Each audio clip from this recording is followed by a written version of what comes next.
Okay, for example 1, we're going to find the area of the region bounded by the curves x equals y squared plus 2y minus 3 and x equals 2y plus 1. This poses a little bit more of a challenge for us than the ones we were doing the other day, just because people are so used to graphing curves when they're in the form y equals some function, and not so much when they're in the form x equals some function. So we're going to go ahead and just plot these quickly, using a handful of points. When y is 0, x is 1. And when y is 1, x is 3. And when y is negative 1, x is negative 1. And so there's a quick sketch of the line x equals 2y plus 1. And then for the parabola, x equals y squared plus 2y minus 3. Let's see, when y is 0, x is negative 3. And when y is 1, x is 0. When y is negative 1, x is negative 4. And when y is negative 2, x is negative 3. And so it looks like we've got our parabola setting up here. And so here's our parabola. X equals y squared plus 2y minus 3. All right. And now we just need to concentrate on this region that we're finding the area of. Now, since these curves are functions, x as a function of y instead of vice versa, it's going to be easier for us to find the area of this region by integrating with respect to y. And when we do that, instead of considering an upper curve and a lower curve as our boundaries of our region, we're considering a rightmost curve and a leftmost curve as our upper and lower boundaries of our region. And so in this case, the rightmost curve serves as our upper boundary. That's the line 2y plus 1. So that's going to be our upper boundary. And then our lower boundary is going to be y squared plus 2y minus 3. And now, since we're integrating with respect to y, we want y coordinates of our intersection points to form as the limits of integration. So we want the y coordinate at the lower end of the region and the y coordinate at the upper end of the region. And the y coordinate at the lower end is at negative 2. So we can see that intersection from my sketch.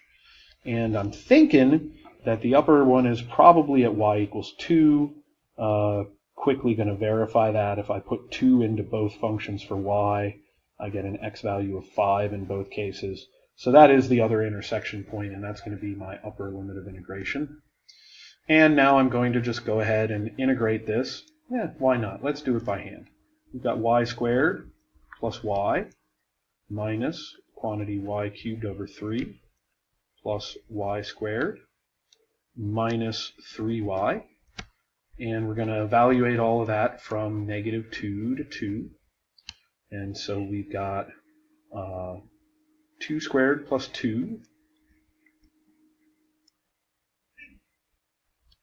minus 8 thirds plus 4 minus 6 minus this whole quantity. Let's see, that's 4 minus 2 minus the quantity negative 8 thirds plus 4 plus 6.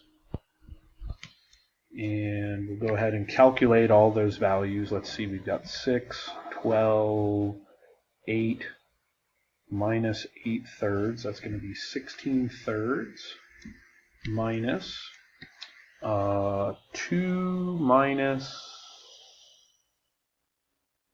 plus 8 thirds. That's 14 thirds minus 10. That's going to be a minus 16 thirds. And so we end up with 32 over 3 for our integral, or 10.6 repeating. I'm going to go ahead and double check that by doing the numerical integral on my calculator.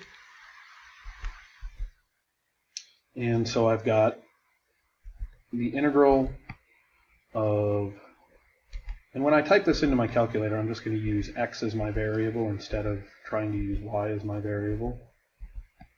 X squared plus 2x minus 3 with respect to x from -2 to 2.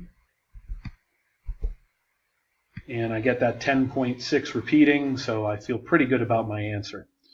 Now, this last thing that I did, doing the numerical integral and using x as my variable instead of y, illustrates something else kind of important for us that we can use as a trick to help us solve problems like this that are more complicated.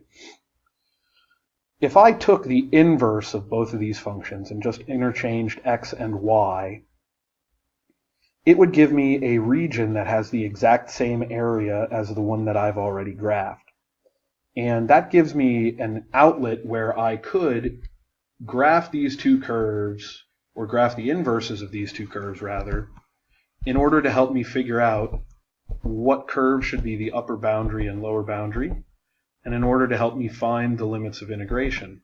If I graph those inverses, I get a picture where the region has exactly the same area as the one that we've sketched already.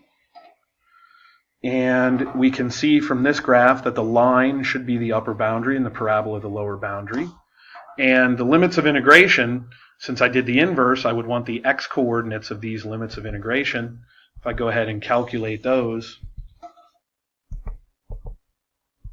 then I can see that I'm going to end up with the same limits of integration I found by hand. The x-coordinate of this intersection point is -2, and the x-coordinate of the other one should be +2. And so I'm going to go ahead and find that.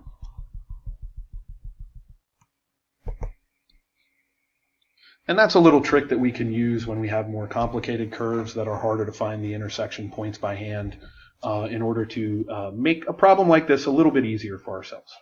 Okay, that's the end of example 1.